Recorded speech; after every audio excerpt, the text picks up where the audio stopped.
Giving you the real from A to Z surrounding the Dallas Cowboys. News, updates, rumors, transactions, takes, and more. So strap up, Cowboys Nation, and start your day off with A to Z Sports. Live with Will Steele. 3, 2, 1. Here we go.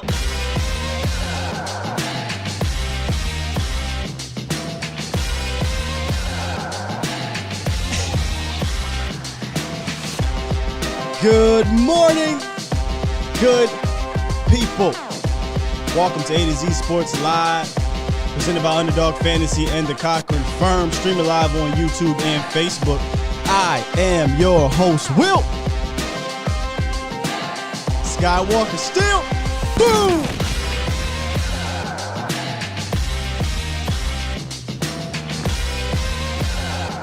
If you don't know why I got these shades on, you just don't get it. You'll have to go back and check it out. But coming up today, day one of the LA Chargers Dallas Cowboys joint practice has concluded, and we got notes. We'll revisit our list and we'll talk about those. Defense had a day today or yesterday. Some players bounced back from their rough week last week. Some players bounced back from their rough game on Saturday, and that's what we wanted to see. So we will check out some of those highlights, some of those notes we'll get to. And of course, in the roundup, I will keep you guys up to date about, some injury notes and whatnot. So some good news, some not so good news. So we'll get to that in the roundup. Shout out to the Bomb Squad in the building. Bomb Squad!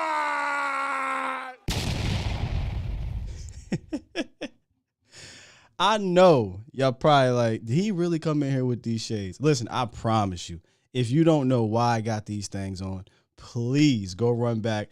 Watch my boy live show yesterday.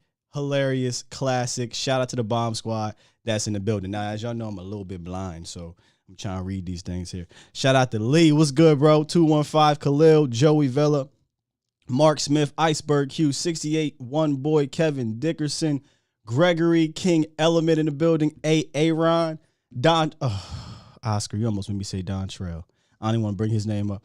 Oscar, Captain America, Courtney Triplet, Hazard, XCI, D Hill, Samuel Rowe.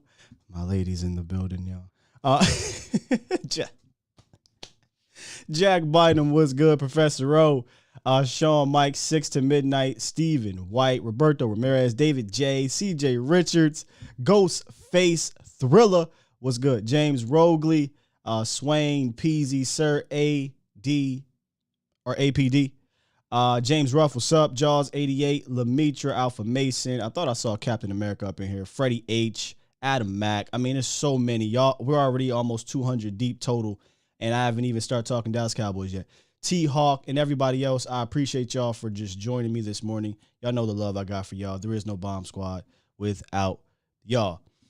Now, I wasn't going to do this show, the whole show with these shades on, but shit, man, looking a little clean here, man. I might have to do the whole show. What's up, Airborne? It says you still with us. Yes. Yes, I am. Football stuff, though, before we get into the roundup. I thought yesterday's practice, from the notes that we heard, from the videos that we've seen, was a complete opposite of last week, at least on the offensive side of the ball, and that's something that you should be happy to hear. Some of those guys that struggled last week had a bounce-back day. That's some good news that you want to hear. The defense. The defense. We're going to talk a lot of defense today because I just think that's the way this team is going to have to win ball games in 2022 is on the backs of their defense. Ray Charles. But let me stop playing with y'all because y'all might really think something wrong. I'm good, y'all. Everything is straight. Ain't nothing happened. But she did get a free meal out of that nonsense yesterday. I'm just saying. She did get a little meal out of that nonsense and some wine and all that goodness. Let's hit the roundup, man. It's time! It's time! It's time! It's time. It's time. It is time for. It's time for the morning roundup. Round 'em up, boys. Oh, let's do it. Hey, y'all got those notifications yesterday.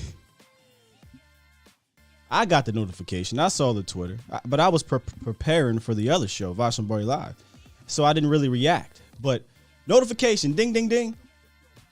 CD Lamb will not be practicing today. He's out with a foot issue. No boot is on his foot. Whoa. You can't just drop that on us. Then the following tweet, well, it's considered not serious. I don't even know why I said injury. All right, so what is it? Then Brad Shan finally came out and said, man, he got a cut on his foot that requires some stitches, so they kept him out, and he had a DNP, did not practice. Just didn't practice. So it is what it is. Doesn't seem to be serious, but it gave the entire Cowboys nation a scare. And I have WNP because he will not practice today, which means you're not going to see him on Saturday, which means we'll see you on Monday or Tuesday, CD Lamb. Let's take some silver linings out of this, right? You don't ever want to see a receiving core of Noah Brown, Tolbert, Simi, Turpin, whoever else roll out there for a multiple number of weeks during the regular season, right? You don't want to see that. However, in camp, this is kind of where you do want to see, all right, if CD Lamb can't go, what do we have? And, you know, there was some ups and downs yesterday with the offense, but you saw some completions again to the Dennis Houstons of the world. We're going to talk about some of the other young guys that stepped up from yesterday's practice. Noah Brown didn't get a reception, but Simi Fehoko was involved. So there was a mixed bag without CD Lamb yesterday. And again, it's still hard to get a real read because they can't tackle Dak to the ground. So we don't know if was it a sack or was it just one of those continuous plays that, you know, had a reception at the end of it. Now, statistically, in 7-on-7, Dak didn't miss a throw, but in team, probably because of the pressure a little bit, it wasn't the same. It was something like 9 for 16, a touchdown, a tipped interception, and a deep ball interception. So things get a little funny. I keep telling y'all, things get weird in team with every receiver not named Lamb. That doesn't mean it's bad. It's just really weird and doesn't look the same. So it seems like that is continuing. So it's going to take a little bit for this group to kind of get their feet up under them with the first team unit. But some other news of who did practice, did not practice. Will Grier, who had the groin situation, he returned to practice, but he was held out of team drills as part of a ramp up for Saturday's preseason game against the Chargers. The plan is for him to resume team drills in Thursday's joint practice, which is today. So we'll keep an eye on Will Grier, and that comes from our friend of the show, Michael Gelkin. So no Grier yesterday. No CD Lamb yesterday. Of course, we knew that J-Ron Kearse would not be practicing this entire week. They're probably going to put him on ice until they ramp up for the Tampa Bay Buccaneers. So who did practice, Sky? Well, Diggs returned. Tyron Smith returned, right? Those are the top two guys that joined a handful of players that came back yesterday. Anthony Barr got his first action with the Dallas Cowboys. Luke Gifford also returned, who, let's be real, Luke Gifford can't miss too much practice. I mean, these young boys are breathing down his neck. The Story Jacksons, the Malik Jeffersons, the Devin Harpers, Christian Sams. There was two position groups that we said, hey, if there's going to be some young guy or some journeyman guy that could crack this roster, linebacker and wide receiver are the easy ones. Because after the first, when you talk about wide receiver, after the first one or two, everything is up in the air. In regards to linebacker, now with Anthony Barr back, in the fold here, after the first four, those last two positions, if they decide to go with 6, that's up in the air, right? I mean, hell, and Gifford's not guaranteed a damn thing. So Luke Gifford needs to stay out there, and the competition is fierce with those guys. Now, here's the bad news on the injury front, which, again, opportunity, man. Your football gods they're very interesting. Jordan Lewis, he left practice with a hamstring injury. He limped off the field. The medical staff, came to Jordan Lewis, took him back to wherever, and he didn't return to practice. So when you look at that cornerback room, in reality, prior to last week, you probably would have said, okay, Nashawn Wright and Jordan Lewis is up next. Well, don't know about that. I am very interested, Cowboys Nation, very interested to hear who gets the reps with Jordan Lewis out. There's a lot of different things that can come from this. There can be the slide Anthony Brown inside to slot. Bring in Nashawn Wright or Kelvin Joseph to play out wide. Doesn't sound like Kelvin Joseph is playing any slot, position right now. Or it could just be flat out throw in Deron Bland. So I think today is going to be, honestly, that might be the number one thing I focus on. Who takes over Jordan Lewis's slot duties and Will Grier? I know these are down roster things, but for the most part, we know what's going on around the rest of the team. So Bland, Wright, and Kelvin Joseph, this is your shot. This is your shot to show the staff, to show the team that you can be counted on game day, because that's what we're talking about, right? We're talking about who can we put in there on game day. And Deron Bland has had a good camp, followed up with a fantastic start in the Browns game, in the Broncos game. And I think right now I would give him more reps. Not saying I would just say he's our starter, but what I'm saying is, okay, if they're going to give it to Nashawn, if they're going to give it to Kelvin Joseph, that first crack, I think Deron Bland should at least eat at some of their reps so we can see what he can do against some of the top flight wide receivers that they got over there, that the Cowboys shut down, by the way. Just saying. I'm gonna get to the chat real quick before we hit the first word. We got to listen to what Micah Parsons said yesterday, man. This dude is just, I don't know. I don't even have words anymore to describe the type of person and player he is and what he means to this damn team. Jetson, LV's having a good camp this season. I'm gonna be honest with y'all. I'm not gonna be the type to sit here and if you noticed all the camp notes and things I've said throughout camp, I rarely talk about linebackers unless you're Micah, because Micah rushes. You really cannot get a taste of what they can do at camp because they cannot hit. The only thing you can say about them, and these are the things I've said, hey, man, Jabril Cox, when the ball gets thrown in the flats, he's running real fast. Hey, man, when Micah Parsons has to get a stretch play, he's blowing past LVE. My goodness.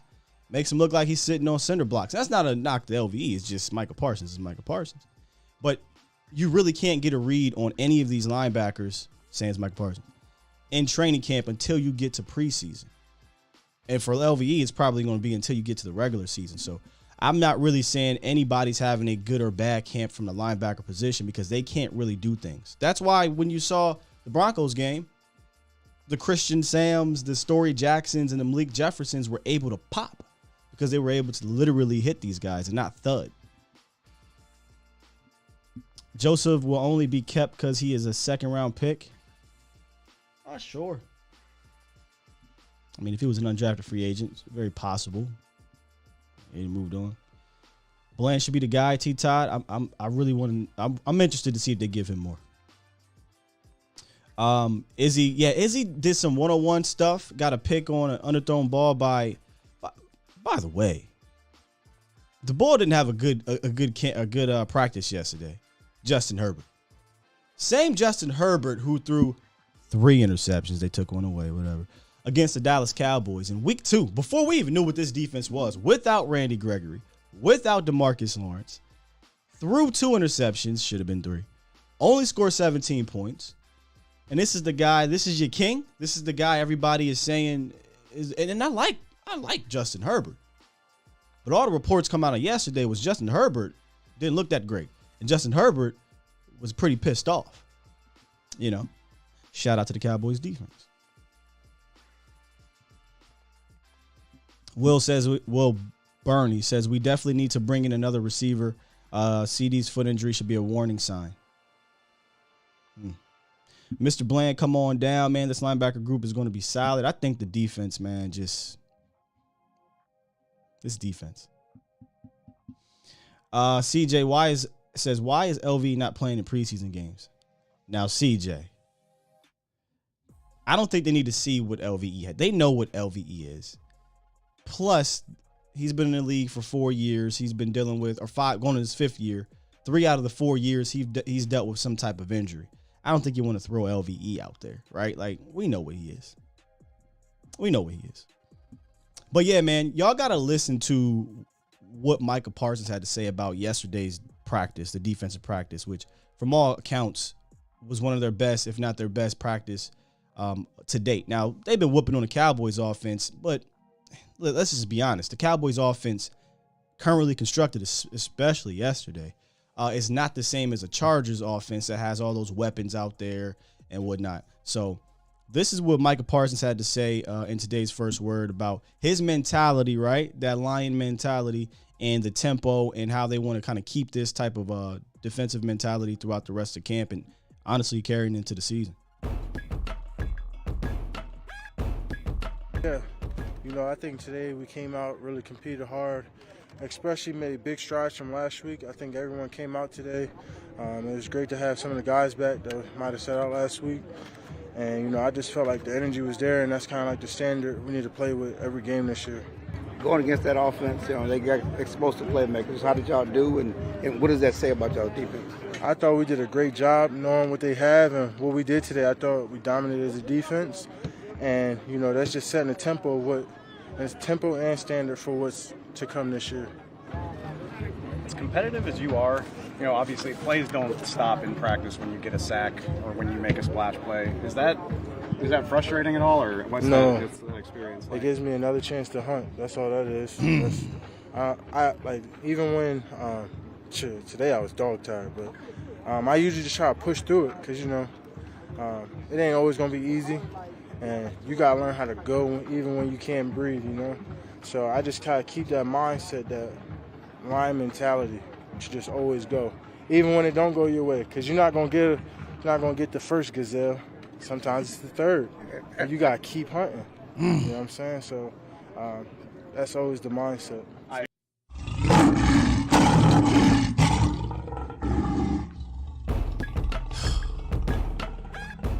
Oh my God! If the Dallas Cowboys had, they don't even need it. People say, man, I wish I had 53 XYZ player, right? If the Cowboys had 3 Micah Parsons, this would be Kool-Aid. And I'm taking it straight to the head, straight to the dome.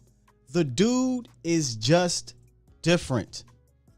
If you don't want to run through a wall for this guy, let me say this. We comp him to LT because of his play. But I think in his second year, this is crazy, but in his second year, I think we have to start talking about Micah Parsons' mentality and what he means to this team and to the NFL outside of just his play.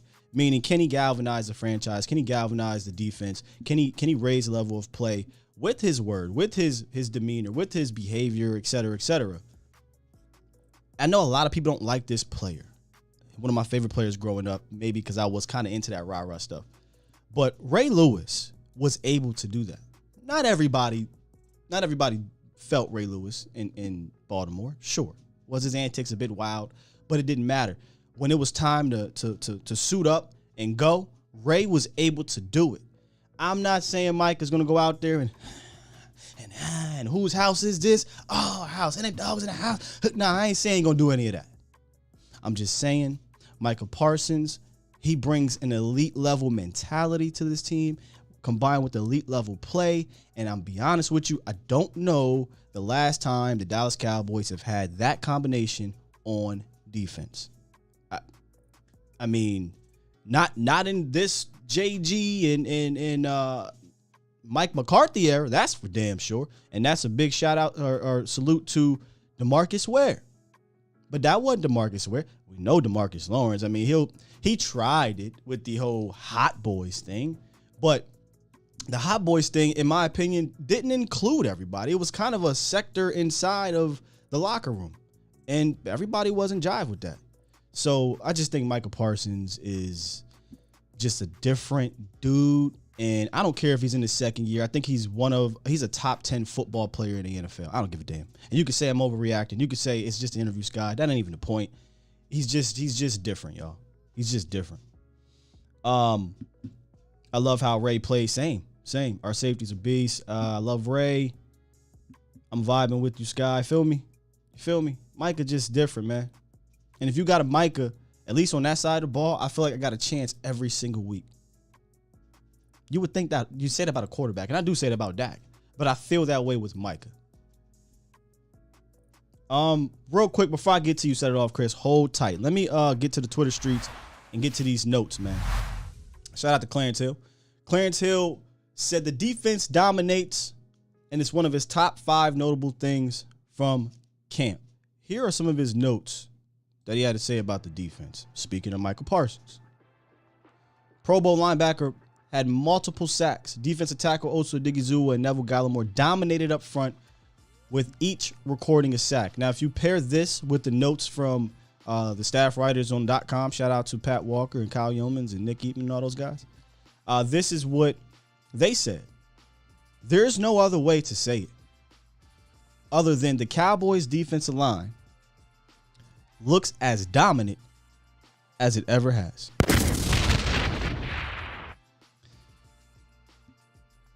Vach and we've been having to do a lot of these lately. Oh, man, it's going to be tough. What are we going to do when it comes to this defensive line? This defensive line, we're going to have a hard time, y'all. A hard time getting rid of some of these guys. Here's a look at 12 dudes. D-Law, Gallimore, Osa, Armstrong, who we all believe is going to be his starters. Sam Williams, your second-round pick. Quentin Bohanna having a fantastic camp. Carlos Watkins. Listen, Carlos might not be the biggest name on here, but Carlos has not been a liability. He's been having a solid camp as well. Dante Fowler, Basham, Ridgeway, Tristan Hill also having a good camp and had a good game. And Chauncey Golston, same thing. I'd argue there's not a single person on here having a bad camp. If you wanted to say who's the person that's least stood out, it's John Ridgeway. But you can't say that about Terrell Basham, who's a guy that, before camp, you'd be like, all right, sure, yeah. We can cut Terrell Basham. I don't know, man. I mean, this is now, look, Terrell Basham had another interception. Defensive end Basham had a pick off of quarterback Justin Herbert just days after picking off Denver Broncos quarterback Russell Wilson. You can say, well, it's practice. Cool. He went out against the Denver Broncos and had a hell of a game. We talked about Terrell Basham last year or earlier in the offseason. He had a solid season. He did exactly what you wanted him to do when you signed him. Be a rotational defensive end / outside linebacker. Don't be a liability. Right? Do your job. Filled in for these guys. He's the only defensive lineman, only one, that played every single game. 18. All 18 of them. So I don't think we can just, gloss over Terrell Basham. And then we get to the secondary here. Chill says the secondary gave up no big plays down the field to the Chargers, and cornerback Trayvon Diggs and safety Malik Hooker combined for a nice pass deflection at the goal line during a red zone. Where'd it go? I just lost it. During a red zone period. And this is what Micah said. I thought we did a great job knowing what they have on offense. We want to be dominant defense. That just sets a tempo and standard of what's to come this year. So just an absolutely dominant day from the defense, which if you listen to the people on the ground last week, they made life difficult for the Broncos as well. So I think this Cowboys team, I know we've been saying it all off season, but I think it's a reality now. I think the one thing we can come to grips to as collectively as a nation is that the Cowboys are going to have to lean on their defense this year to get to where they want to get to, especially early on in the football season. And there's another aspect of that they're going to have to lean on too that we'll get to in the second half of our notes. But before I do that, let me get to the phone lines. Of course, the phone lines are presented by the Cochran firm, y'all. Y'all had some jokes yesterday about the Cochran firm has been the nation's premier personal injury, truck accident, medical malpractice, and much, much more law firms in the country. Their attorneys handle the most challenging civil cases that are handled on a contingent fee basis, which means their fee is solely based on a percentage of the money they recover for you. The initial consultation is free, so if there's no financial recovery, then we charge no fee. There is no better firm fit to handle your legal needs. So stop by the Cochran Firm's offices in Dallas or Fort Worth or schedule your free consultation today at CochranFirm.com. And no, I did not need the Cochran Firm, y'all. I was good to go. But if I did, that's who I would have hit up. What's good, bro? We got to set it off Chris in the building. Hey, man. Oh, Jesus. I just want everyone here to understand the privilege we have, man, with you, man, for us as Cowboy fans to get knowledgeable content and you know, to understand everything, what we're seeing, what you're seeing, and get it from a different perspective. Yeah. But the ability to make it like home. Listen, man, I damn near ran off the road laughing at you last night, man. Oh my God! Man. Listen, man. They try to get me caught up out here in these streets, man. Dude, they had you 1 foot out the door. You was at the Best Western. You was on the couch, bro. And man, just shout out, man, to you and Vach, man, and the whole Cowboy Nation, man, for what they did the other day. But hey, man, I'm gonna get in and I'm gonna get out because here's my question. Okay. And you know, for years we've been saying, hey, going all the way back, you know, to Romo. Yo, man, Romo had to elevate this, that, and the other because he never had a defense. And now, man, you got, like you said, you got 12 guys. Because I'm going to be honest with you, Ridgeway is the one guy between him and just Ridgeway. There's nobody else that can get kicked off that we want to push off the bridge, Right. push him off the bridge. Right. Because everybody else is like, wait a minute, Tristan finally figured it out. Whoa, Bohanna, he's in his second year. You know, you kind of want to have, you know how you say, hey man, don't your hamstring hurt? Yeah, right. No, don't your hamstring hurt. Exactly. That's what I feel like that's what they got to do with him, Chris. Like, you're not giving up on a Ridgeway after he's a 5th round pick, right? Now there is a belief that maybe you could cut him and he'll go through waivers, and that's a risk you can take. And let's be real, will anybody be throwing a fit if that happens, given the defensive line that we have this year? I'm pretty sure you won't. Right. But Right. I might do that. I might hit him with the, hey, big fella, come here. Yeah, your ankle. Yeah. Yeah. Hey, yo, my Sit man. down. Yeah. Let me holler at you about, you know, something. Yeah, so, huh? But I want to play. Yeah, I know you do. But I really don't. I know you do, what you want to do. but you ain't going to play. I know you do. This is what you ain't gonna be able to do right now because this thing with Big Bo, and I know you'll be able to do it, man, because you've been able to touch so many people. Getting Big Bo back on is gonna shed a light on what the word was for the training staff going into this year, because everybody got bigger. They're stopping the run, and when you make the Dallas Cowboy defense be 3rd and 7, or make a team be 3rd and 8, 3rd and 9, dude, that's like in daggum, you know, Gladiator on my signal, unleash hell. Yeah, that's what it looks like. But I'm gonna say this one thing. I'm gonna get out the way. Yo, this thing with Kelvin Joseph. Listen, the guy had 15 collegiate games. Young guy, yeah. 15, okay? We put a big onus on quarterbacks having at least, Bill Parcells always say, I want to have 36 starts from my quarterback when he goes into the league. It takes 3 years for a guy to understand it. 15 Division I starts is what this guy has. It's not a lot. Give him some time. Yeah. No, it's nothing. It's nothing. It's nothing. Just think about nephew and who he is now and who he'll be 2 years from now. Right. You follow me? Yeah. So that's what I Cowboy Nation, just pump your brakes on him. You know, he's a talent. Yeah, he did some knucklehead things. Yeah, we all want, but you know, we get so pious because we never did nothing stupid. When we were younger. And I'm not saying, hey, that we all did it. That what happened is terrible. Somebody lost their life and the whole nine. Right. But give him the opportunity to be in that room, in that system, and in there with those guys, and I think he's going to be okay. Because you sitting here right now, you got a bona fide set of pros with Anthony Brown and Trayvon Diggs. That it's going to be hard for him to crack that either way. Well, that don't look like that's happening for one or two, obviously, right? Obviously with Trayvon Diggs and then Anthony Brown, who is, again, not giving that up. He's just not laying down. He ain't lay down Brown. His best fight. No, he get down. He get down, Brown. That's who he is, man. Right. You know, so it is what it is, man. But I'm excited, just like everyone else is, I think, about the progression of this defense.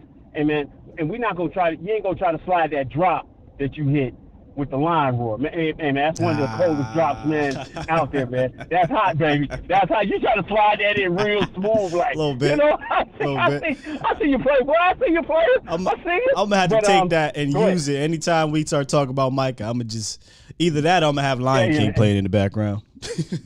Hey man, all I know, man, is when he had him out there and say, "This your king? This who your king is? This your guy?" That's who he is, man. He's the man there now. Love it. Listen, man, I'm gonna get off the phone, man. I'm glad you made it through the night, man. I was about to shoot you some bread, you know, because that $69.99 that you was gonna have to pay for at the hotel, man. I had you covered. The hotel, motel, Holiday Inn. Yeah, man. I appreciate you set it off, Chris, man. No problem, brother. Hey, man, good. Hey, now I'll continue listening to the show, man. Talk to you later, bro. See you, bro. Oh man, I love y'all make this so much damn fun. Y'all make this fun. Shout out to Set It Off, Chris. You want to call in, you can. 351-999-3787 is the call-in line. Yeah, man, Micah is just a fantastic player. Kelvin Joseph, this is his opportunity. This is his opportunity. I know there's some people that are ready to kick him off the break. Like I said yesterday, even if you are disappointed, right? And I said he hasn't been impressive. Even if you are disappointed, there's no way you can tell me Quandre Mosley is a guy you'd rather have over Kelvin. So if you want to put him at the end of the depth chart, then whatever, he'll at least be a sixth corner. But I don't think he'll be that when push comes to shove. I think he'll raise his level of play when he gets out there, but he's got to step it up. He's got to step it up because Deron Bland's breathing down his neck, and he's deserved some of these reps that I think he's going to get today at practice. So make sure y'all antennas are up today on who goes out there and performs in that slot.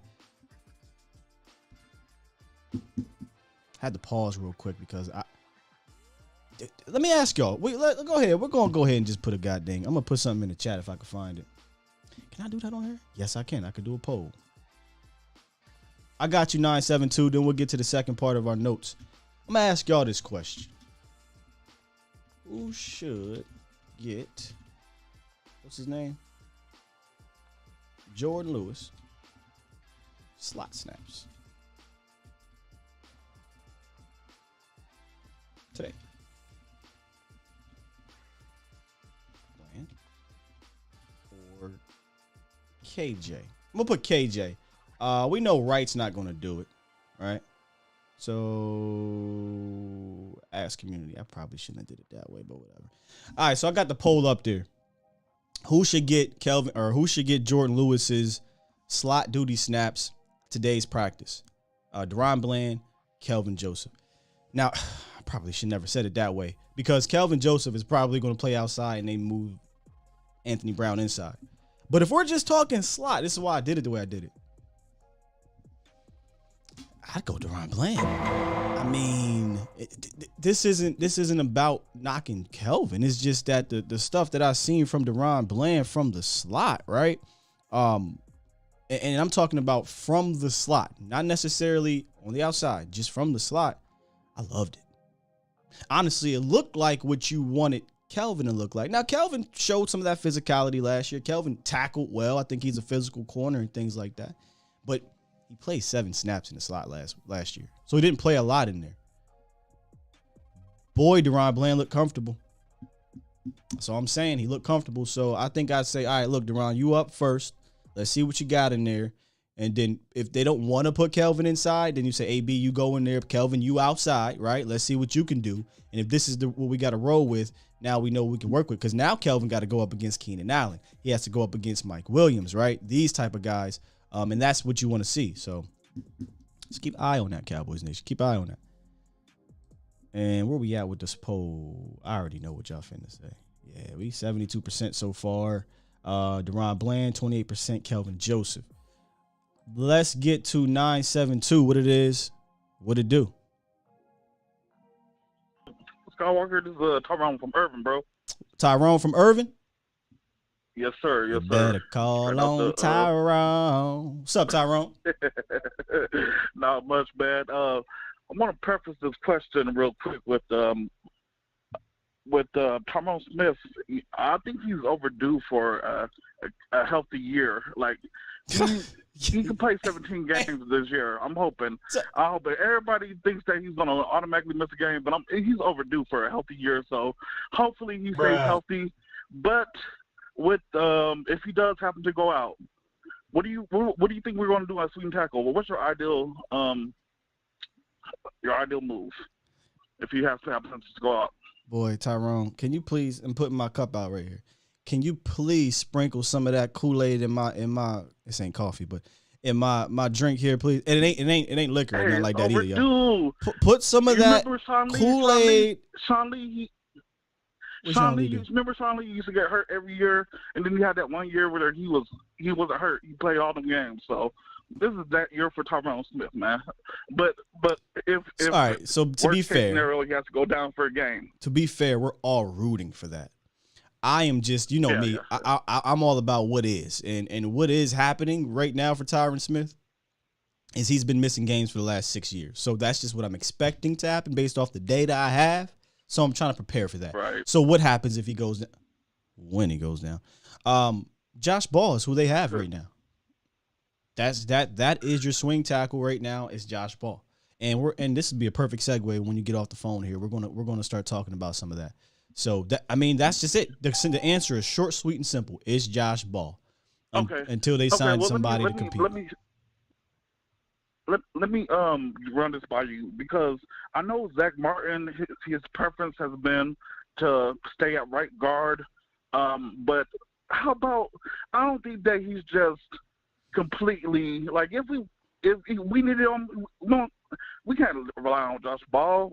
We need Zach Martin to move to left tackle and McGovern to move to right guard. You don't see that happening? Or no. You don't see that as a possibility? This has been brought up now, I think the third time somebody brought this up. No, I don't think that's a possibility. I don't think that's going to happen. I think that is super break the glass in case of emergency situation. I think what they would do is before that step is that they would put Terrence Steele over there. They'd put Josh Ball at right tackle. Excuse me, got the hiccups. They put Josh Ball at right tackle, and they just keep Zach Martin. Okay, so what about if we go to the next step? Okay, so the next step would be Terrence Steele left tackle, Zach Martin right tackle, Connor McGovern right guard. And then if something crazy happens, you start thinking about moving Zach Martin out there at left tackle. But I don't think that is something that has to happen like right away. That has to be super break glass. Here's what you have to do. You have to break the glass. Then there's another glass inside that glass, and you break that to move Zach Martin to left tackle because it's a position he hasn't played since 2013, and it's on the opposite side. Not saying that the dude is incapable of doing it, but there's a cliche out there, and it's not even really a cliche that offensive linemen say, how can we what can we compare to the regular person of switching from one side to the other? They say, well, try wiping your ass with your opposite hand. That's what they tell you to do. It's just the muscle memory of 10 years on one side going to the other side is going to be different. And then Big Duke kind of brought it out. That also leads to injuries. And as much as good as Zach Martin played at right tackle when he needed to go out there, what happened? He got injured when it happened. So, man, that'd be super break glass in case of emergency situation. I wouldn't do it. I would do the other things I was saying first. All right. Well, thanks for the time, Mr. Still, and appreciate all you do. And Tyrone Smith, man, he's gonna stay healthy. Man, to your lips, out there. To God's ears, bro. Because if he can stay healthy, we're good on the front line. Yeah, man, it's gonna happen. It's gonna happen, man. Go Cowboys. Have a good one, man. Appreciate you, Tyrone. No problem. Danny, we'll get to you. We got others in front of you, but Danny's was the second person I think to bring that up. And two people in one day brought that up. And I think it's because we are nervous behind Tyron Smith. But speaking of which, let's get to those notes. Let's hit those Twitter streets and talk about some of this offensive line and other offensive notes from our guy Kyle Yeomans. Shout out to Kyle Yeomans, who I love when he drops the notes, man, and then he drops his notes in the on .com. He says here some of his practice notes. Defense had a great day against a good offense, and that might even be an understatement compared to what everybody else is saying, but that's all he could put, right? Great. Emphasized it. Great day. Offense rebounded with cleaner practice. And here's where I kind of want to start and focus on, then we'll go down. Run game took off early, struggled late. Remember earlier I said the Cowboys are going to have to lean on this aspect of their game, speaking of the defense. Like, this is what's going to carry this team to where they want to get to. And I said there was another part of it. And that other part is the run game. I just think that you have to be able to run the ball at an efficient and high clip, given what you have outside of the run game at this particular moment. At this moment. Not saying that CD Lamb isn't good enough or Dalton Schultz isn't good enough. They are really good players. But I don't think we can go into this year being a pass-happy team. We just, not yet, not at least not the first 4 games. I mean, it's probably going to be a minute till we can get to that point. But I think as a collective, Cowboys Nation, I think we can all agree on this. You're going to be a defensive team, and you're going to have to run the ball really damn well. And you already know how I feel. If you're going to lean on the ground game to try to win a Super Bowl, your defense is going to have to be one of them ones. And it's looking like your defense is going to be one of the best defenses in the league. Can they be one of them ones? You got one in a Micah Parsons. You got an all-pro out there at cornerback. You got a multiple-time Pro Bowler at defensive end, and you got youth and speed and a Super Bowl champion defensive coordinator. So the ingredients on defense is there. You just need the offense to do enough, right? I think it's going to come down to the development of Kellen Moore.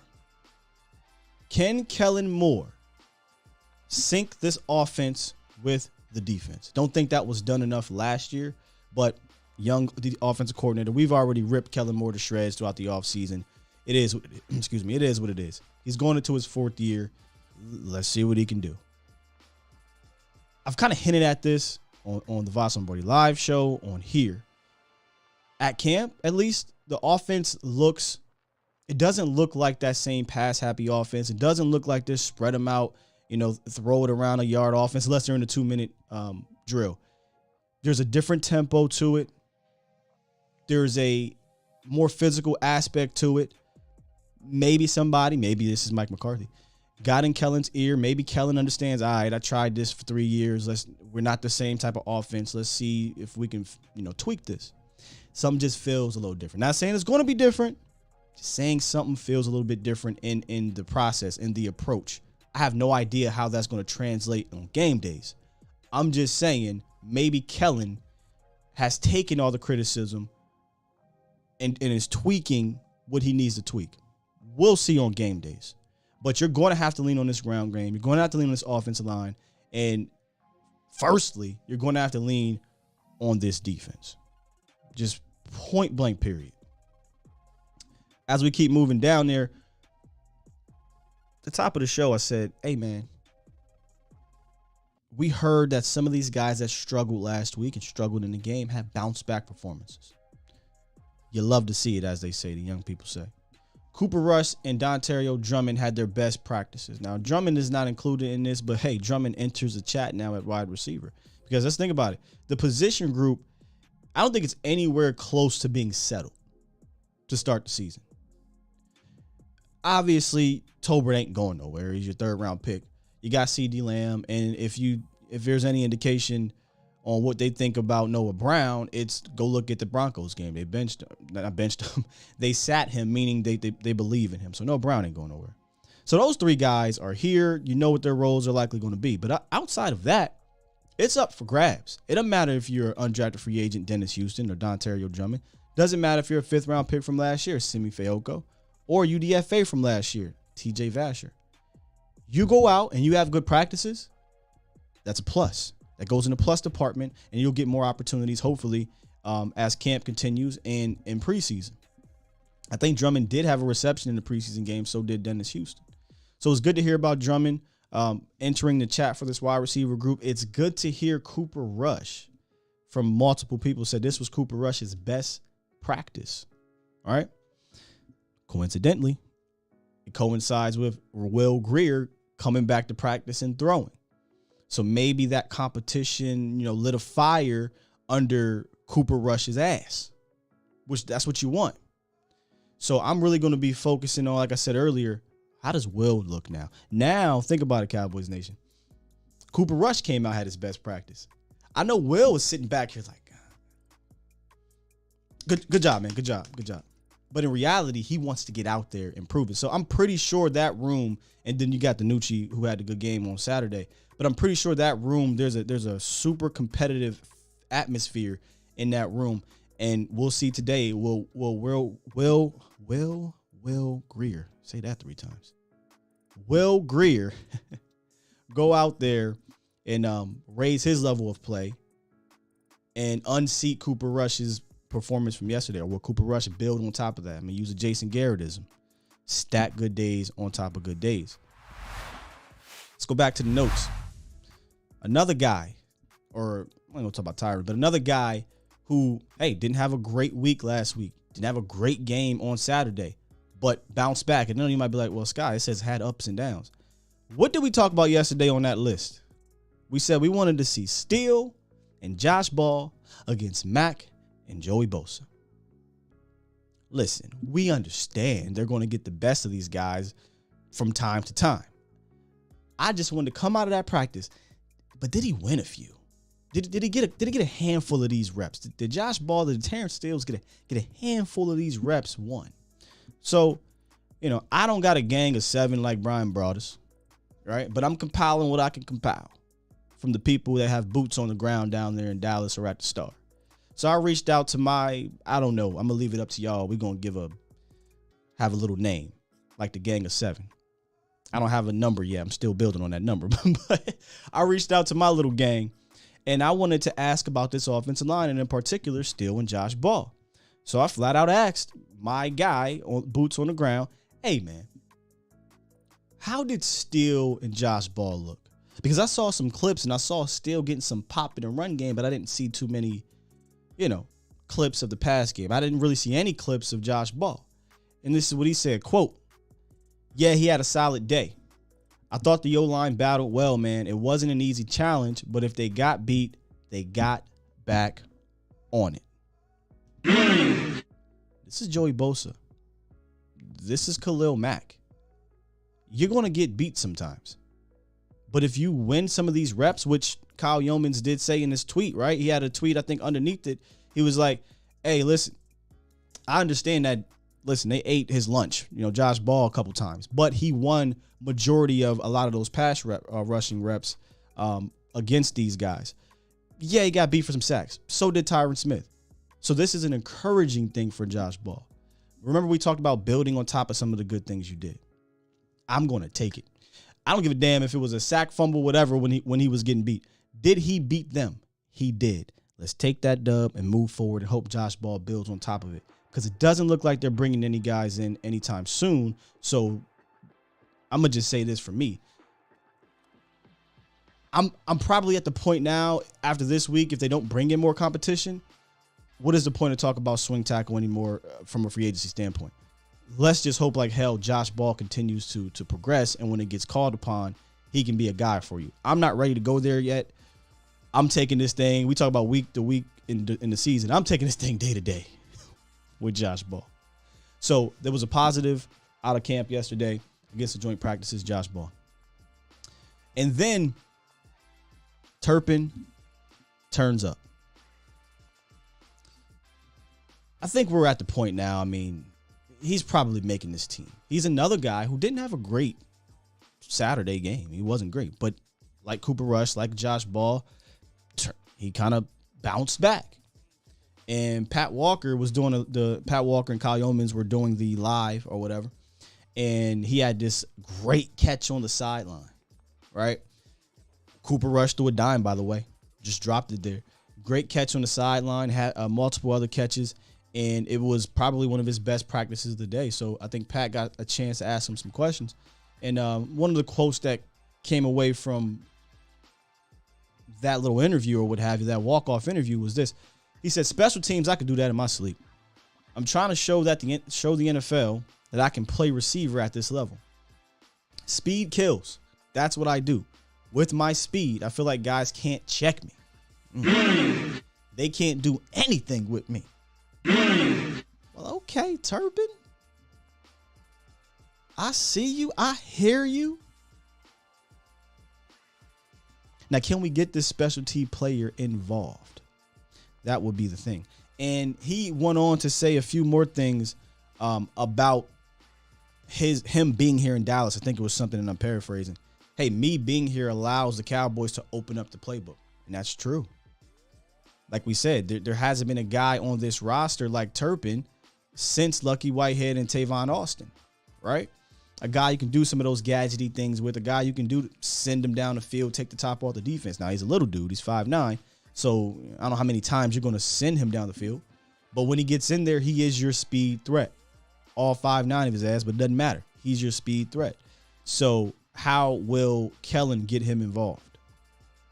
But it's good to hear Kevontae Turpin bounce back from that's not a great game on Saturday, from a return aspect or a receiving aspect. Dropped the ball, didn't have many yards.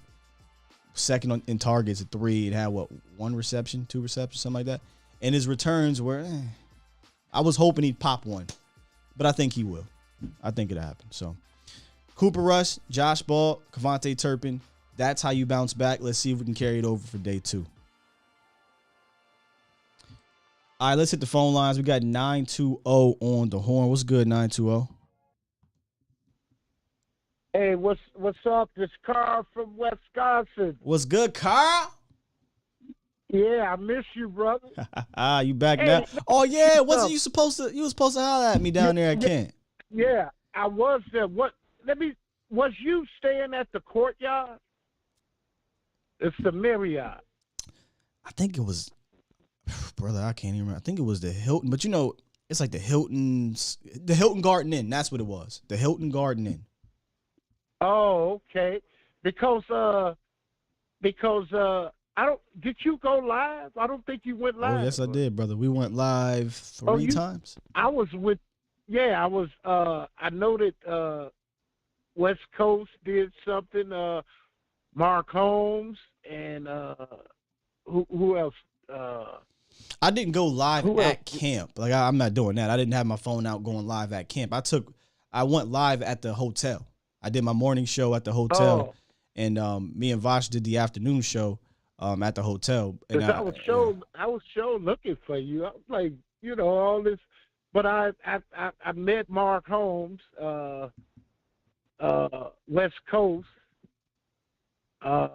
We had a good time. My son thought it was all about him. I told him before we leave, because he a Patriots fan. So he ain't all into I think he just went on the trip just to get away and everything. Yeah. But sometimes you got to warn these kids that this trip ain't just about you. It's about my Cowboys too, but we can still do some things. But anyway, I got a couple things I just want to say, and I'll get off here. First, the first preseason game, I saw some things that as far as the run game, the first unit didn't had a couple guys on there that'll be starting. I like what the defense did in that first quarter. The run game was really tight. The only thing that I'm so worried about now is these penalties. And we always used to just sweep those away, but it's starting to get to where it's starting to be mental now. And if we can stop this, and we can stop just half of these penalties, man, Cowboys can do some things. If we can stop these foolish penalties. And some of those holding calls was like, wow. I'm starting to believe that the league just don't like the Cowboys. Well, I've been there.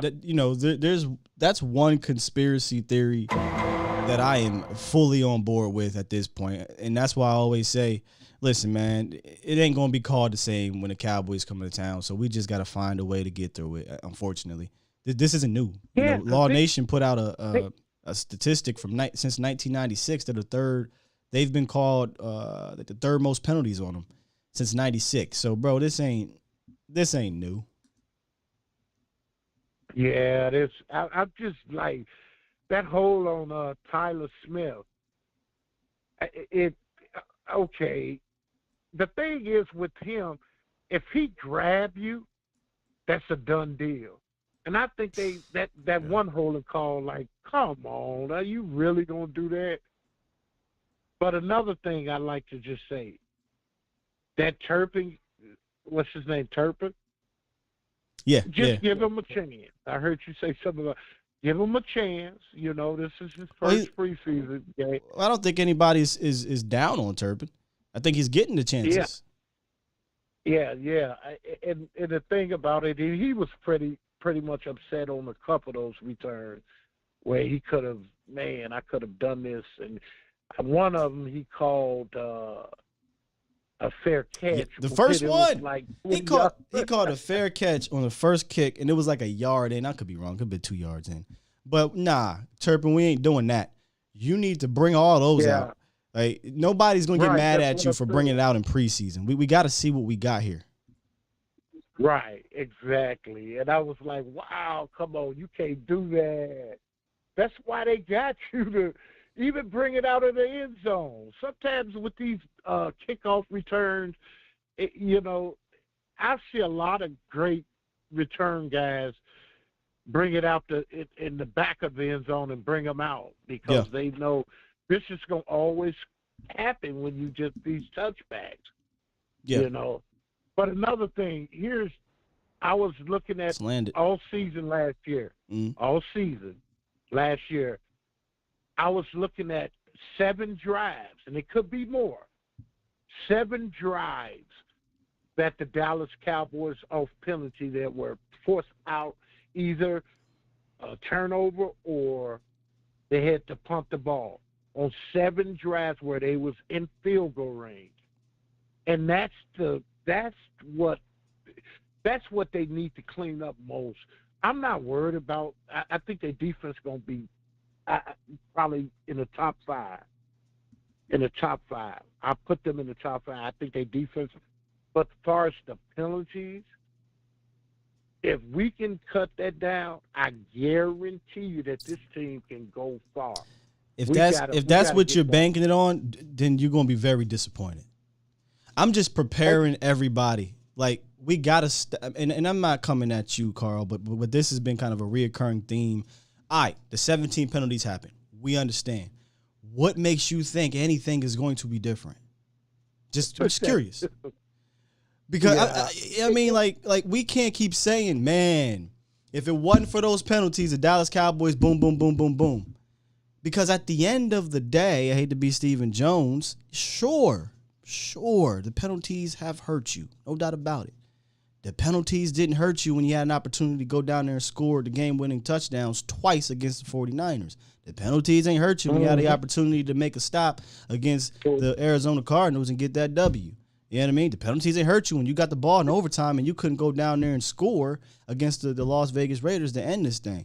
So, yes, those penalties in the game had an effect, but at the end of the day, since 96, man, what make you think anything's going to change? So I hate to be that guy, but you just got to fight through it, man, because I don't want to spend too much of our hard-earned energy crying about the referees when that shit ain't going to change, Carl. You know it. You and I know it. But I will say this. I remember that Oakland Raiders game. Yeah. I remember that game. And it seems to me when we get a penalty and we have to start on the 5 or 10-yard line, it seems like we just can't, it's all about field position. We just can't get over that hump.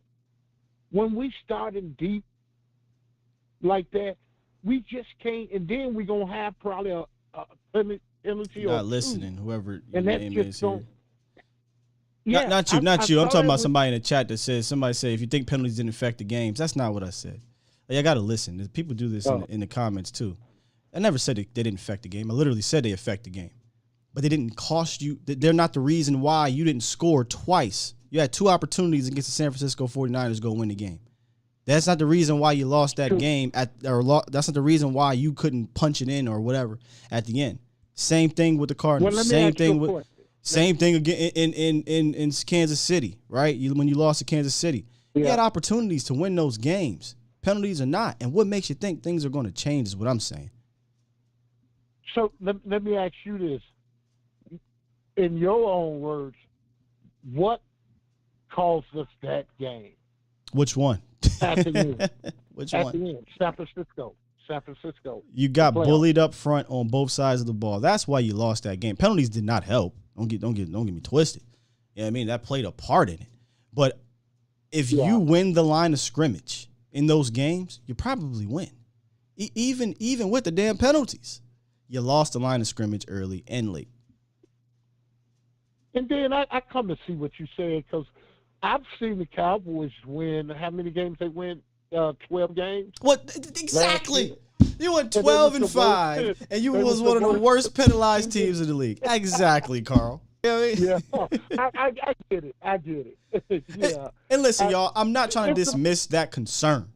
Me personally, Will, Skywalker Steel, I'm over complaining about it anymore. I will acknowledge it like Roman Reigns, and then I'm moving on, man, because I don't have any faith that the NFL is all of a sudden going to stop flagging the Dallas Cowboys.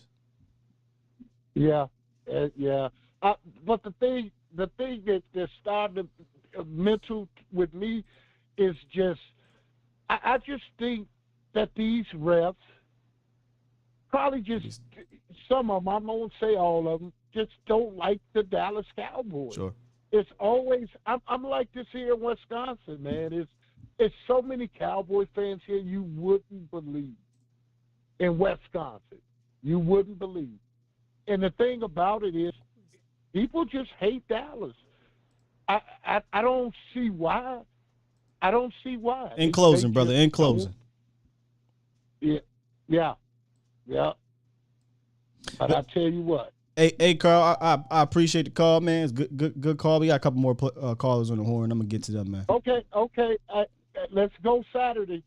Let's do it. Yes, sir. We're definitely gonna be talking about what to watch for on Friday for Saturday's game. So make sure you come back and tune in, good brother. All right, bro. Salute. Take it easy. Thanks. Sam, you wanted me to read your super chat? Shout out to a couple of the super chats. Super chat. Y'all leave Sky alone, chat. Also, is that Cap? Oh, Cap Boy is still a hoe. Okay. Man, she ain't never gonna get no out of me with no Cap Boy. Brian Super chat. Grains. He says, don't let Deron Bland turn up this weekend. His physicality and ability to read makes for one hell of a slot corner. Appreciate you, bro. Salute to you, Brian. Appreciate the donation. And absolutely right. You know, and this is back when we were talking about Deron Bland getting the slot duties, which, by the way, we are a half hour in. I can't believe it's already 9:38. Like, how did an hour go by this damn fast? Anyway,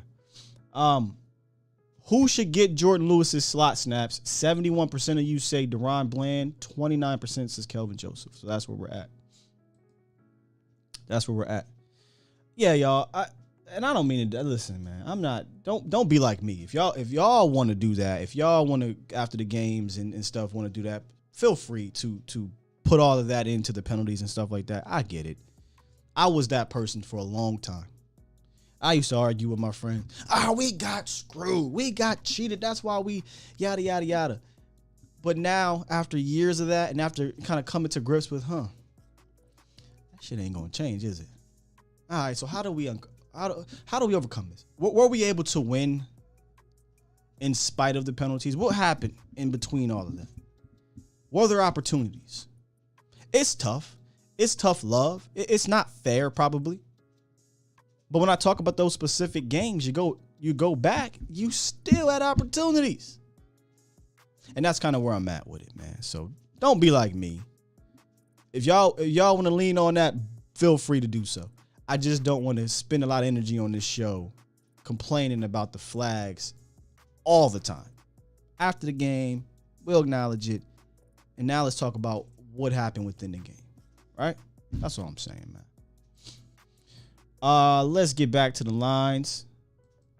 We've got Danny Macho Man Randy Savage on the horn. What's good, Danny? How you feeling this Good morning? morning, Sky. Good morning, Sky. Good morning, Bomb Squad. I'm good. I'm on my first cup of coffee, so I'm not all worked up yet. I'm explaining the reason why the NFL, why the refs hate the Dallas Cowboys. I'm going to show my age because I'm old. Because in 1995, Jerry went out on his own and struck a deal with Reebok and Pizza Hut and got millions and millions and millions of dollars when the NFL brand was Nike. So Jerry Jones went out on his own, used all that money, signed Dion, and the NFL, all the owners sued Jerry. And you know what? They lost. Yep. So let's be honest. You said Law put up that stat with Dallas is the third most penalized team. Mm-hmm. It's the truth. Whenever there's a Dallas game, the refs just want to be noticed and throw every flag. We never get a call. If it's going to come down to a tie game, 3-3 overtime game, forget about it. Game's over. We're not going to get a call. It's going to go against us. Either Dallas has to, and this is just not whining, this is just facts. Either Dallas has to go out. No, go ahead. No, I'm not saying. Listen, I don't want y'all. When I say whining, I'm not going to whine about it. I'm not saying what y'all doing is whining. Not me. Yeah. I'm not saying what y'all doing is whining. I don't want to go. That's kind of. I don't want to be disrespectful. Complaining, I get it. Y'all can complain about it. That's perfectly fine. And you're right about I agree with you. I think Jerry, there was always been a vendetta ever since he won that lawsuit as well. But go ahead. Continue on with your penalties. But it's not whining if it's facts. And you said Law did the thing and there's very most teams. That's facts. Right. Which is why I don't. What makes you think it's going to change? It's not. That's why Dallas has to beat somebody by double digits. You got to go to a playoff game, you better beat somebody by double digits. Somebody brought up what we lost to San Fran. We got bullied. Yes, we did. I also think we got outcoached against San Fran. Oh, but that's a whole other story. I also think Sean Lee, he's in due for a healthy season. I'm just rolling my eyes about that.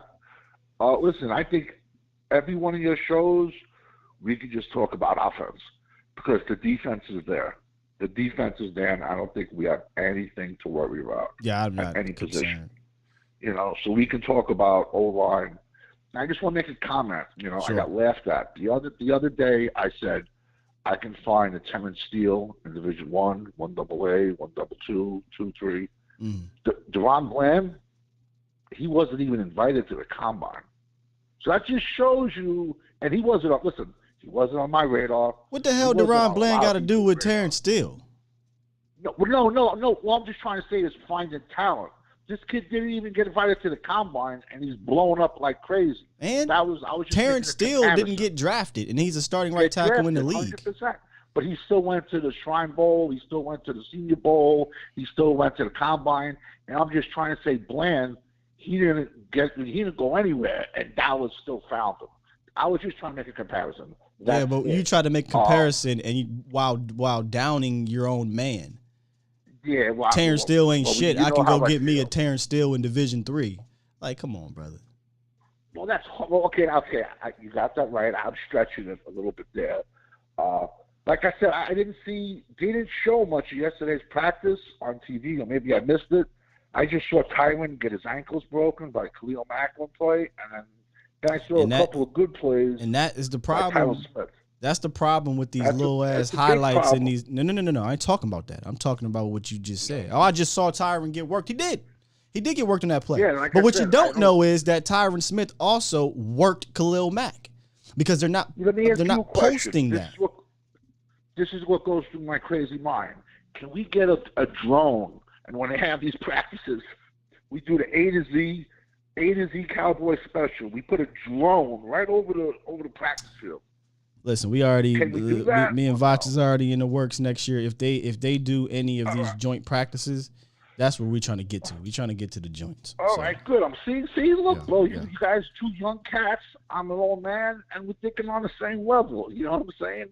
You brought up Roman Reigns before. The joke. My sons, when they were little, Acknowledge me. Love that. huge Shield fans. Huge Shield fans. I was so pissed off. McMahon has a vendetta against tag teams and factions. When you could have ran that faction for another 10, 15 years. I think. Yo, wait. I don't want to get into WWE stuff. I think that ran its course and it worked perfectly. So? All three of those guys. Man, heel Seth Rollins after that, and cashing in the Money in the Bank to win at WrestleMania is one of the greatest WrestleMania moments of all time. Heel Seth Rollins during that run was fantastic. Finally, Reigns is getting the credit he deserves. He should have been turned heel. That's on McMahon. And then Dean Ambrose had a great run as an individual as well. Could you have ran it more? Sure. But I think I like them split up, and they all had their time and their moment. I know you're from the Hattiesburg area, so that's from like Hershey, the Giant Center. That's 200 miles from me one way. No, and I've driven from there. you. I've driven there for shows for my sons, and every WWE event, from the Garden to the Barclays to the Long Island, everywhere I went, I would buy my tickets to be where the Shield would make their entrance from the stairs up top and walk through the crowd. That's where I would buy my tickets. That's how big of my sons were fans. You know what I'm trying to say? Hershey Stadium. This is before the Giant Center. Yeah, I went to a few wrestling events in the Hershey Stadium. I think it was called Stadium. I can't remember. Yeah, now it's called the Giant. Maybe like I said, it's been a while. So no, the Giant Center is fairly new in grand scheme of things. It's not new, but it's newer than that. But hey, man, I don't want to keep talking about wrestling, dog. But appreciate you calling in as always, Danny. No, you cool. Great calls always. You cool. Great calls always. Oh wait, yeah, real quick. Yesterday, someone talked about what do you consider a good season, a moral victory? Let me tell you something. When you're a Dallas Cowboy, when you box, when you do MMA, there's no moral victories. Either you win the Super Bowl or your season's a failure. I apologize, but I'm old school. Great show. Can't wait to listen to you guys later on the volume. Everybody subscribe. Talk to you later. Great call. Sir. Great call, Daddy. Great call. Hershey Arena is what it was. I gotta get me a wrestling podcast or something, so we can get this out.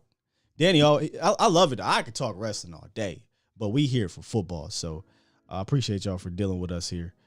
A to Z in WWE. Was definitely the Hershey Arena, not the Hershey Stadium, but yeah. Got a couple more callers. Let's get Los in the building. What's up, Los? Good morning, Sky. Can you hear me? I can hear you good, man. Los, you been calling in on a regular now. You still got your job, man? Because you was like, yo, I've been busy, man. But now you've been calling on a regular. Oh, yeah. No, I got my schedule changed, working in the afternoon now. All right, cool. Yeah. I'm just making sure you still getting that chicken. You know what I mean?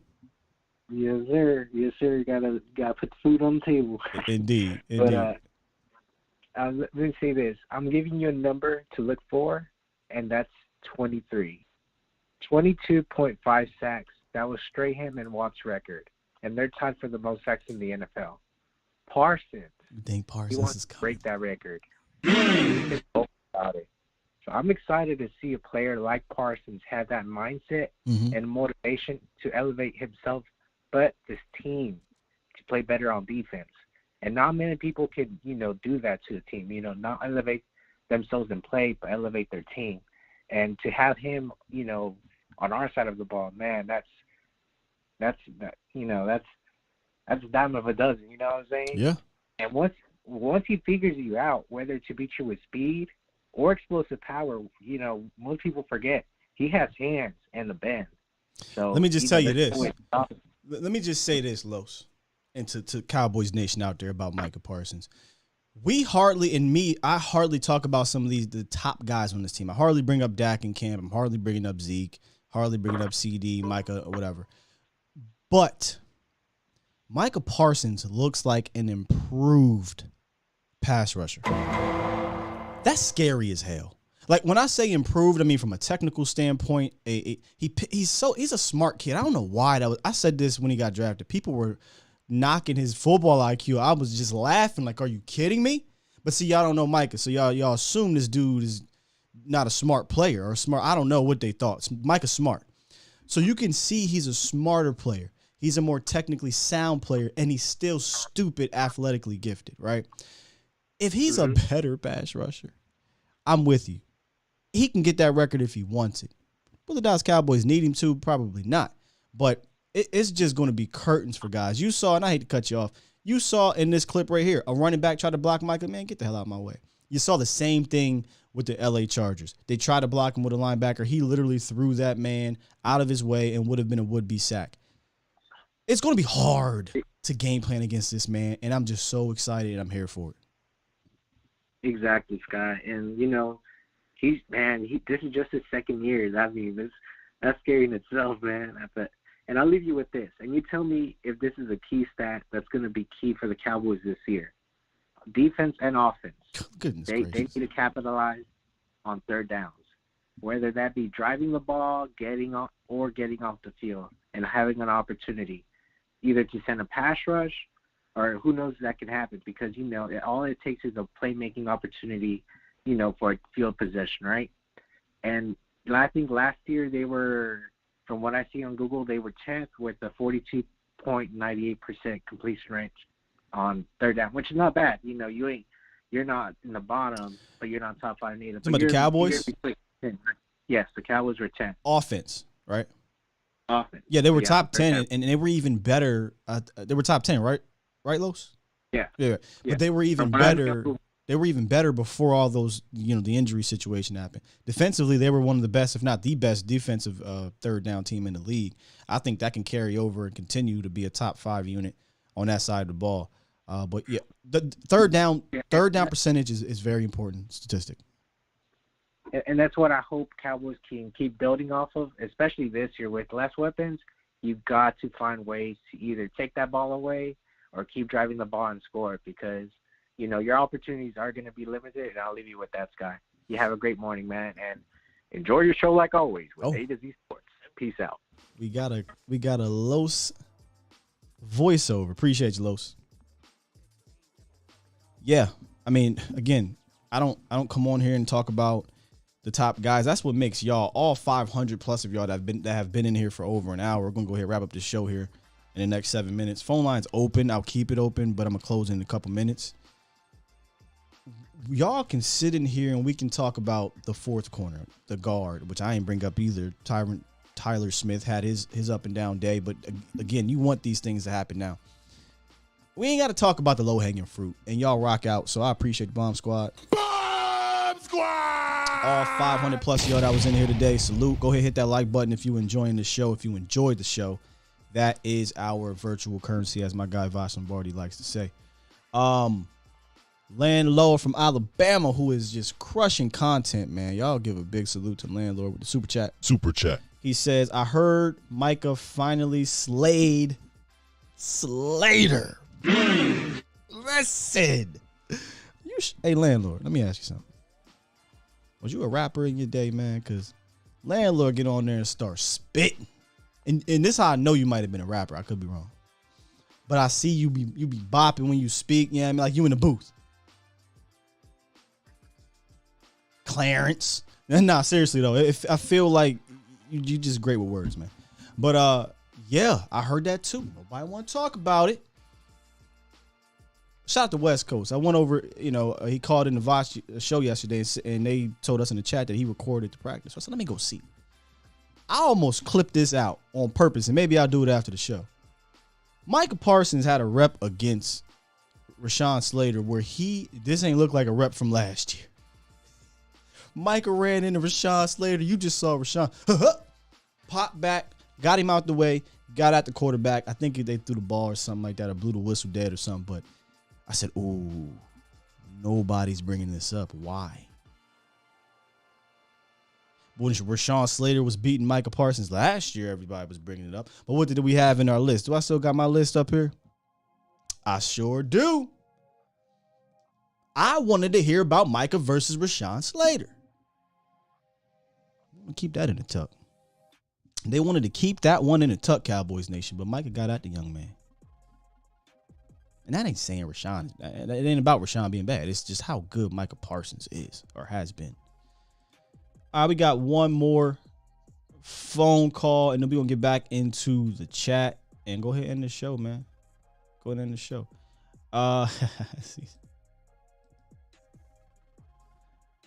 Sully, what's good? Hey, shit, brother. How you feeling, man? Man, after yesterday hearing about the defense, I'm feeling great. Yeah, I mean, hey, it's always good. Like, hopefully they really like take heed and let the defense lead us and all that good stuff. Run the ball. Yeah. Don't go for it on those crazy fourth downs and punt it and let the defense do what it do. Facts. That's where I'm looking at. I'm focusing. Not solely because Dak's gonna have to be Dak, but I'm really looking at Kellen. Can Kellen mesh his offensive philosophy with the defense? That's something I gave.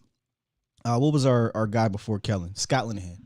I gave Scott Linehan credit because Scott Linehan, believe it or not, came into Dallas in 2014 and he understood. Okay, we're gonna have to be a keep away offense.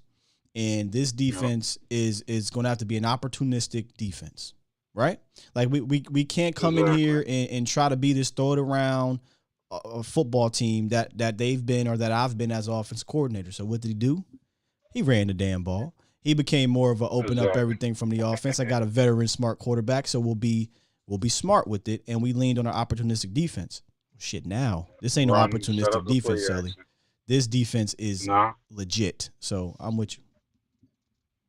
Yeah. I mean, only thing I had to say, for real, I know you about to end the show, is I know everybody like tired of Kelvin Joseph, but I to me it's just too early to really cut him, trade him, anything. Like I feel like that's the reason we're in this predicament now with receiver and O-line. Like, everybody thought, like, yeah, of course Collins did what he did, and were they tired of him? Yes. But at the end of the day, our depth was not proven yet to go ahead and make that rational decision. I agree. To me, you know what I'm saying? Coop, the same thing. I will never understand how you decide to go with. The more, like, everybody say, oh, Dak didn't care for Coop because he don't practice a lot. Like, he don't practice a lot because of veteran days and banged up. Would you rather have a banged up guy that's taking, like, you know what I'm saying, a day here, a day there because his motherfucking foot hurt? Or do you want a hurt guy that's out 6 or 7 weeks? You know what I'm saying? Because of all this other stuff. Sully, you ripping off this Band-Aid that I'm trying to keep on. I already won it. In fact, it ain't even a Band-Aid no more. I went and got surgery. It's been stitched up. It's starting to heal. And you coming over here and you trying to rip the shit out. Sully, all I'm going to say is I feel you. Because I could go in on this. I feel you. I'm just yeah. Like, it's really in the fact that we really, like, at this point, like, we're not even banking on him being ready for the opening of the season. Oh, we're banking Michael on Gallup? this man Michael Gallup. Yeah, we're banking on him for week 3, 4, maybe 5. And if you know anything about the Cowboys training staff, they the king of easing the motherfucker in. Yeah, I mean, so he might be ready week 4. He might not touch that field for real till week 6, week 7. Right now, I've been hearing a whole bunch of ranges. I've been hearing the beginning, and I've been hearing, like you said, week 8, week 9, or whatever. I don't know.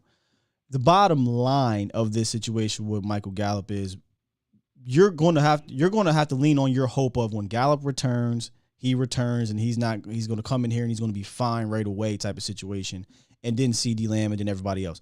Gallup, CeeDee Lamb, Dalton Schultz, if they were all healthy, I think the tune is a bit different. right? The tuning's a bit different to Oh start yeah, the yeah. If season. they were all healthy, hell yeah. Right. The problem is that ain't gonna be the case. So you're gonna have to lean on a different aspect of your team, and maybe you're gonna have to lean on it. Period. Even when Michael Gallup gets back, because is Michael Gallup one of them ones where you lean on him in the passing game? I don't know. I think he's a complimentary piece, a damn good one, right? A damn good one.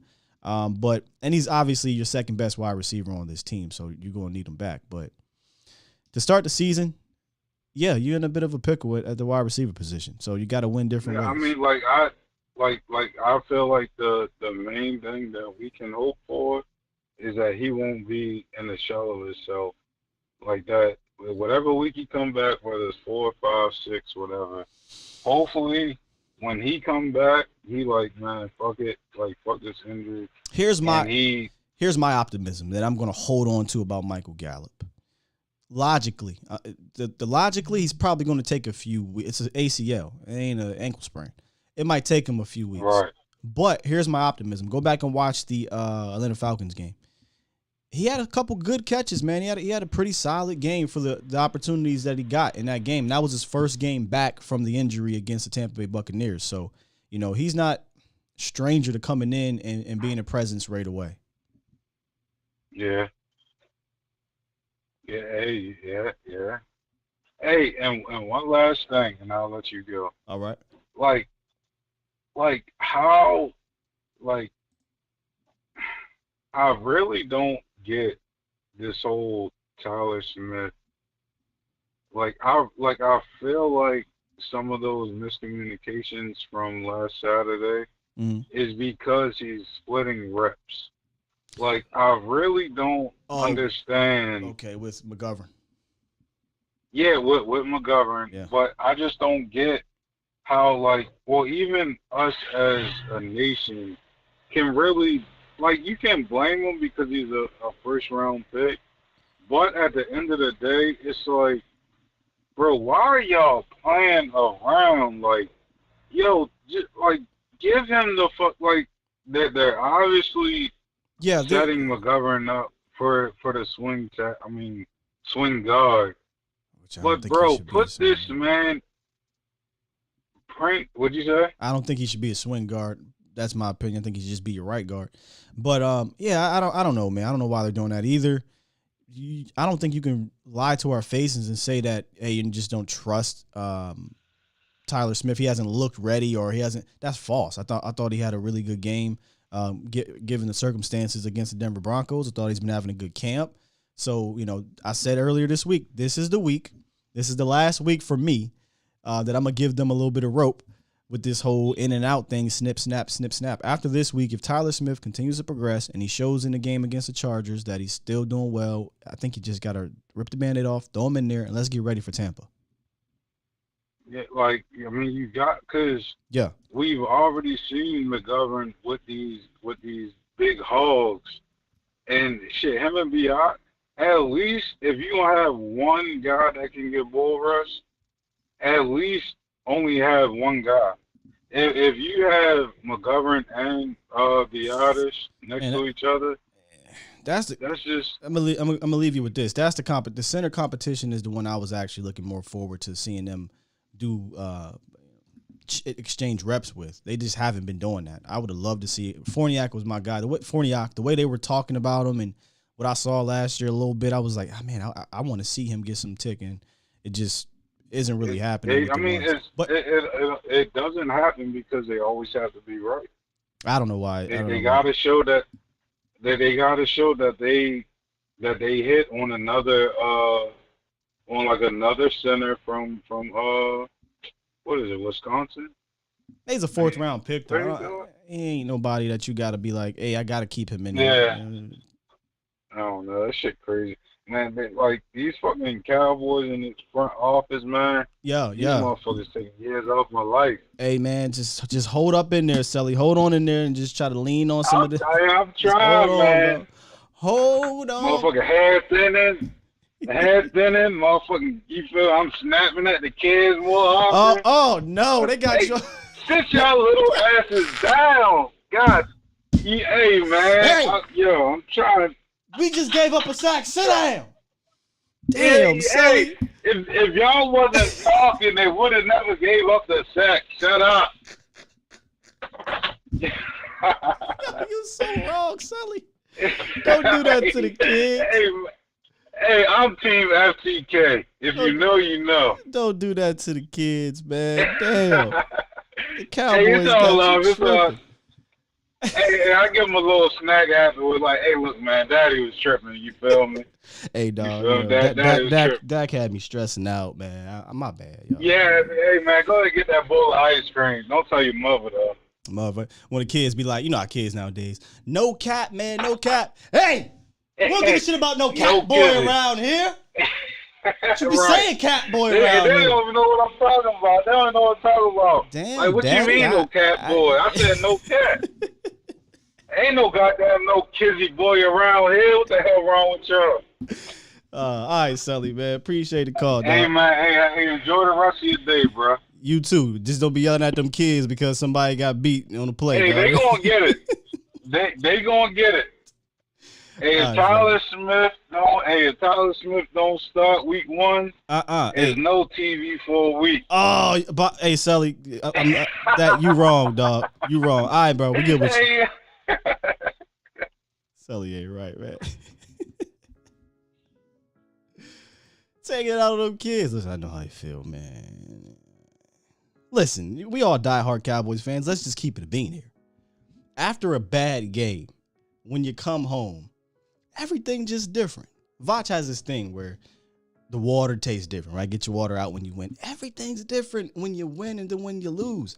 And if you have a spouse that's been in this with you from the mud or has been here for a while, they understand, or if they don't, they should. Mine's does. You know, when we lose, she know the energy is just a little bit different when I come home from Game Day Live. Hey, what's up, baby? Yeah, man, I'm gonna go ahead and take a shot real quick. And I'm gone. I don't want nothing. When you win, hey, take a shot. Come on, man. I'm gonna go ahead and go watch ESPN and see what these bums are saying about the Dallas Cowboys. I'm gonna turn on 105.3 The Fan. We're gonna listen to what these haters gotta say. I'm on Twitter till 2:00 in the morning, knowing I gotta get up at 5:30 to come do this show. Everything is different. But I don't take it out on my kids, Sully. Like, come on, Sully. Oh, good stuff today, man. Let's hit this chat before we get up out of here. Woo! Sully funny for that. Toxic said, I don't get mad anymore. I'm used to them disappointing me. I'm similar in a way. Like, I don't get mad post game. Oh, but brother, I live in the moment from play to play. I'm one of them crazy ass fans during the play. I Am Legendary said, my girl be making fun. They lost again. Not surprised and laughs. Oh, you got one of them. They make fun of you. Oh, no. We ain't cracking no jokes. You just gonna get you ain't funny. I mean, who is this Navon? You must be new in here. My woman's a Packers fan. Ooh. Ouch. Aaron said, I get snippy. You know what? Look, my bro in the building, he said facts. I already know Nisha know what time it is if the Cowboys lose. One thing I am happy about is that I'm not trying to, but I used to hate going to work the next day. I haven't had to do that in the last year or some change. Going to work after the Cowboys lose, definitely when you live in PA, half of the fans are Eagle fans. You come in, they writing stuff on your board. How about them Cowboys? All that stuff. Don't talk to me if I ain't had my coffee yet. Yeah. I might snap back at you today. It's not a good morning. Yeah, don't talk to me. Ain't got nothing to say to you. CJ Richards said my wife's a Commanders fan. Man, that's because we just love the Cowboys. And when you love something, the emotion is there, man. It's there. It is. This is the reality of the situation. But if we want to talk about the fantasy of the situation, we got to talk about underdog fantasy. All right. Listen, we got a date now, y'all. We have a date, I think. Y'all got to let me know for those that want to join. September 2nd, which is a Friday, I believe. Let me go ahead and look at the calendar real quick. Yes, September 2nd, a Friday evening is what we're going for. Is the day I believe we're going to try to do the Underdog Fantasy Skywalker Steel football draft. All right. If you want to join it, what you have to do is sign up with the promo code ATOZ on Underdog Fantasy's website or their app. If you already joined with Underdog Fantasy and you still want to get your name thrown in there, hit me up via email at Skywalker Steel, or you can hit me up on Twitter at Skywalker Steel. I'm sorry. Email was skywalkersteel@gmail.com. And let me know, hey, I already signed up. I can't use the promo code, but I want to enter my name into the drawing to be a part of it. We got, 2 more weeks until we get to the draft. So we'll probably do this for another up until I'll probably select everybody on the 29th. That way y'all have some days to kind of get it together. So that's what we're aiming for, on the 29th. All right. If you don't want to be a part of the drawing for this, you can still go to Underdog Fantasy, put in the promo code ATOZ. They'll match any deposit up to $100, and you can enter your draft into the Best Ball Mania, which pays out about $10 million in prizes. So make sure y'all go over there. Head on over to underdogfantasy.com. Download the app. ATOZ is the promo code, and let's get busy for my fantasy players. And now that I'm actually back in fantasy, I got to start listening to these podcasts and getting back into it. I've been so focused on the Dallas Cowboys. My fantasy game might have took a little hit, but don't get it twisted. I'm going to get back on it. All right, man. We about to end this thing here. I'm getting back into the chat before I do. CT Matt here said his girl cracks jokes and then she's sleeping on the couch. Is that A for Everlasting Touch? Okay, a for Everlasting Touch said, man, everybody talk shit at work. They do. It's annoying. I hate it. I couldn't stand it. Flo, hilarious, said, I only listen to R&B in my house when Dallas loses. Usher and Ish, sad week. So my routine, I told y'all this before, back years ago. I don't do it anymore because I'm working the games. But if the Cowboys lose, I come home, I put on a movie. No ESPN. I don't want to know no updates. Phone's on silent. I'm watching a movie or a TV show. I want nothing to do with football. Nothing. So that used to be my situation. Then when they win, I don't even watch ESPN, but I throw that on it just to see what y'all got to say today. So that's my routine, man. Toxic says, Sky, do you wear Dallas gear in January or February? I mean, I wear Dallas gear all year. Now, when I say gear, I mean mostly hat. Like I have a couple Cowboys hats I wear. I'm not a jersey guy. Speaking of jerseys, I don't know where my jersey's at. I'm gonna do that giveaway too. Yeah, I don't. Do I even have that? Oh yeah. I got hoodies, hats, hoodies like long sleeves. Yeah, I wear that. Like, yeah, I ain't that scorned. You know what I mean?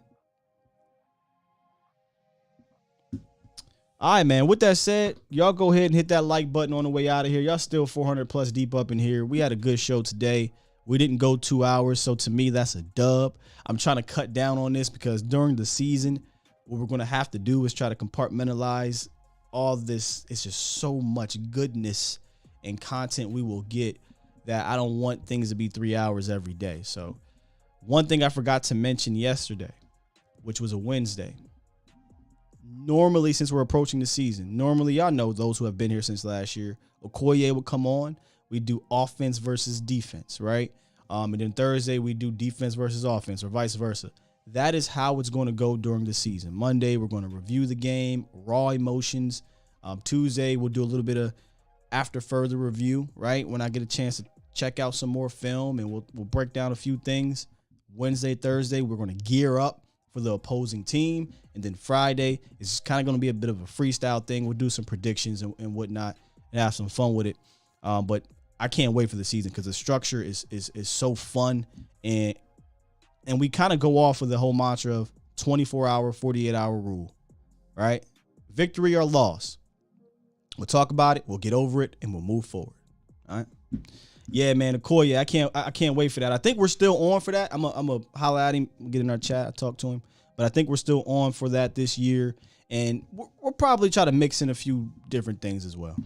We're going to be doing the same damn thing over on the Vosh Lombardi Live show, too. We're going to mix in some different things over there. So make sure y'all tune in today. We'll be over there about 3:06. Shout out to the 3-ish Mafia talking about the Cowboys camp and the Cowboys scrimmage, I should say, with the Chargers. And actually, the beauty of doing his show is they're actually practicing at the same time. So we'll have up to the minute updates on what's going on out there, and that's usually fun. And if you missed anything, if you missed these live shows, you're missing out. You missed the joke from this morning when I came on with my glasses on. So make sure y'all check that out later, all right? And this will be the final show this week from Mauricio Rodriguez on A to Z Sports Primetime. So come back through on A to Z Sports Dallas on YouTube and check out Mo and all of our fantastic writers on A to Z Sports Dallas.com. Aaron said, roll out the TV on Friday. I might do that tomorrow. We might just go ahead and do a mailbag segment. We ain't gonna have too many roll out the TV moments, y'all. We get into the nitty gritty.